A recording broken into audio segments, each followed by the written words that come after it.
Today we're looking at 3 of the top restaurants at the Park Hyatt Niseko. This is one of the top rated hotels in the Niseko area and also one of the best Hyatts in the world. The restaurants do a pretty good job of matching this standard. Molière Montagne is French, Sushi Mitsukawa is Japanese, and Teppan is Japanese-French fusion. We'll dive into each one, tell you about the history, and why you might want to consider it. After that, you can join us for dinner. Big favor before we dive in is to give this a thumbs up to help with the algorithm, and if you are new and you like travel, then consider subscribing.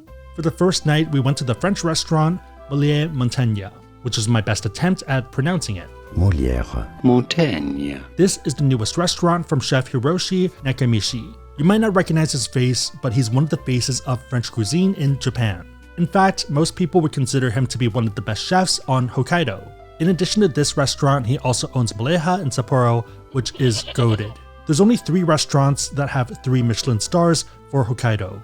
Molière is the only mainstay at this level, earning 3 stars in both 2012 and 2017. You might be wondering why it's only these 2 years. The reason for this is because those are the only 2 years that Michelin rated Hokkaido restaurants. His 3 Michelin star restaurant is in Sapporo, and this is the Niseko Outpost. Okay, so how does that measure up? If there was only one meal I could redo from the whole trip, it would be this one. It's French cuisine using local ingredients and presented in a creative way. I'm a sucker for contrasting ingredients and dishes, something creamy but also crunchy, something savory but with a refreshing zest. I liked it so much that I'm going to walk through each of the dishes. Note that there are 2 different menus. We did a premium one, which was 26,400 yen after taxes per person. If you are coming, make sure that you reserve the menu a few days in advance. The group next to us mentioned that they ran out of Wagyu and they had to do the other menu. The meal was a dance of contrasting elements, and all of this was foreshadowed with the mousse bouche. Pretty simple, but it was cured ham on top of a radish. So you have the soft and savoriness of the meat with the hard, refreshing crunch of radish. Not my favorite dish of the bunch, but it definitely set an interesting tone. First up is burdock soup. Burdock is an edible root vegetable that's very popular in Japan. As a soup, given how it was prepared, it was creamy but had a light fragrance to it. It also is a powerhouse of antioxidants, and some other items with it can taste a bit medicine-y. After the soup, they did serve some fresh hot bread, and we'll do a taste test after the next item. Next up were the fresh oysters. We each got 3 and it was served in 3 different ways. First one was by itself. These had to be some of the richest and creamiest oysters I've ever had. By itself, it's super fresh and tasty. The second one was with black pepper.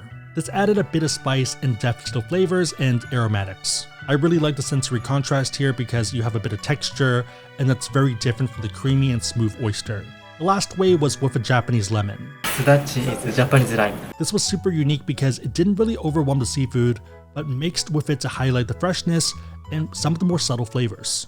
Okay, back to the bread. It was freshly made and super warm with butter. Inside was chewy and a bit malty. Moving on, we have assorted winter vegetables with potato gnocchi. I'm not really a gnocchi person, but you could really taste the technique here since it was super fluffy and airy.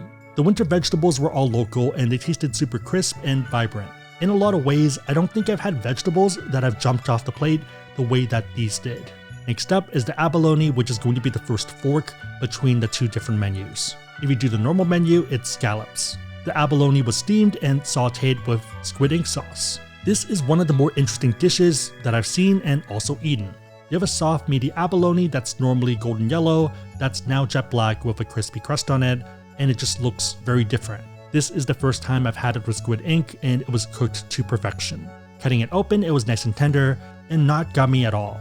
Texture-wise, it was super unique because you had this tender chewiness of it being perfectly cooked, but with a slight crunch from the crust. Flavor-wise, you would expect a lot of brininess, given the squid ink and abalone. Instead, it had more of a complex and rich umami flavor, almost buttery. Even if you normally don't like abalone, you might like this one. There also was a side of squid ink risotto. It worked really well with the dish because it was light and had a zest to it. This is definitely one of my favorite dishes, and what I mean when I say contrasting elements. After that, we had sorbet as a palate cleanse. We also had this 2 ways. The first bite was super tarty and what you would expect from a palate cleanse. After that, they poured pear brandy, which added a lot more depth and nuance to the sorbet. You could actually now taste more of the fruit and oak tones. It sounds crazy, but imagine watching a TV in black and white and then having it go to color. Next up is a piece of cauliflower. Just kidding, but this is part of the main and there's a lot more here. It's also the second main difference with the two menus, first one having stewed lamb. Along with the cauliflower you have spring salad. The star of the dish though was the charcoal grilled Hokkaido Wagyu beef. The presentation here was amazing with the fire log and one of the best Wagyu steaks I've ever had. You had the melt in your mouth goodness that you would expect, but you also had a bit of smokiness, but not in an overwhelming way. Enough to add to the savoriness and make it unique. There also was a red wine sauce at the bottom which offered a bit of a break and goes perfectly with the steak. There also was scalloped potatoes which was a nice contrast and were super light and creamy, and it's a difference from the strong flavors of the steak. The cauliflower added a nice crunch, and then you had a salad as a palate cleanse mid-meal, and you could start all over again with the steak. After the main was the presentation of 3 different types of Hokkaido cheese. Hokkaido is renowned for high-quality dairy products like milk and cheese. One big reason for this is the climate, which is a lot colder, making it more ideal. The cold temperatures means that the cows are more comfortable and stress-free.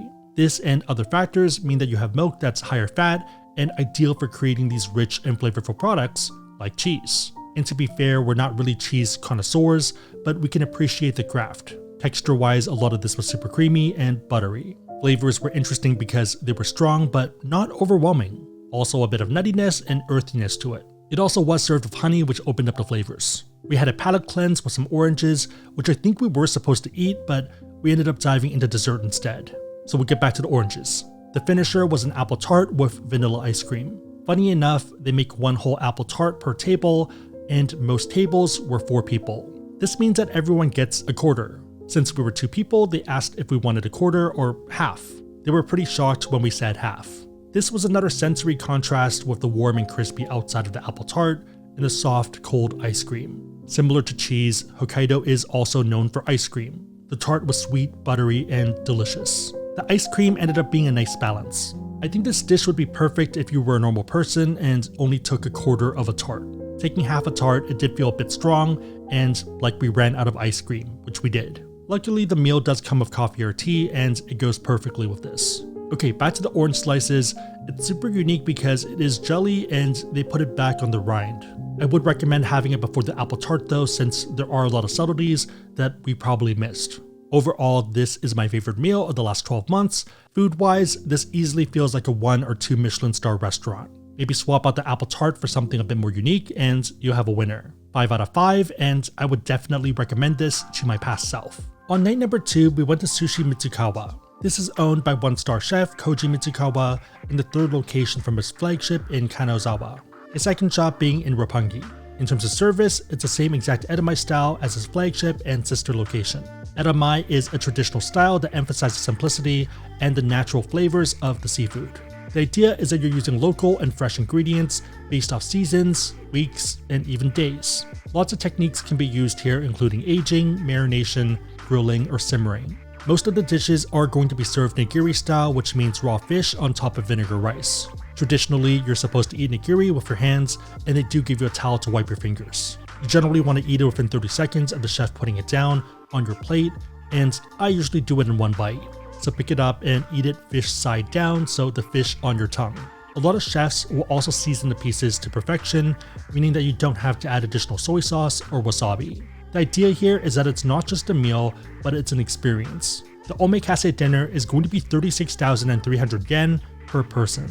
The favorites of the night had to be the fatty tuna, sotoro, which was rich and buttery. The uni was creamy and had a nice rich umami, and also a bit of sweetness. The most unique item was definitely the crab, which was tender and chunky. It was amazing to have a front row seat to a master chef at work. If you want to see more of this, I'll put it towards the end of the video because I really like watching stuff like this, and that's pretty much my YouTube experience. We also got to chat with the other guests, which was a lot of fun. Funny enough, of the 4 pairs, 2 were from San Francisco. One was previously in San Francisco but moved to Orange County, and the other group was from New York. Even though the food was great, I think the best part was talking to people and having a fun, entertaining night. To be fair, I think there are other places that might be able to scratch this itch at a cheaper price, and if you do only have one splurge, this might not be unique enough. For night number 3, we had Teppan. This is a traditional Teppan, but with a French twist. Teppanyaki is inspired by the sushi counter concept, using fresh ingredients, but using a teppan, or an iron plate. Chef Murakami specializes in French cuisine, but wanted to bring the flavors to Teppan. The setting of the restaurant was also very different. You have this wide open space with a great view of the snow outside. The base menu by itself is pretty reasonable, but the prices can go up pretty dramatically depending on the add-ons you make. The seatings are also spaced out, and we were pretty much there for the whole meal other than towards the end. And this is despite the night being fully booked up, because we did hear another couple complaining that they couldn't get a reservation. The first item was shrimp, which was pretty good. The scallop was solid, but the unique part to me was the local winter spinach. I think this is the first time having spinach that didn't taste bitter, but tasted sweet. The highlights of the night would be the scallop, fish, and the Wagyu beef fillet.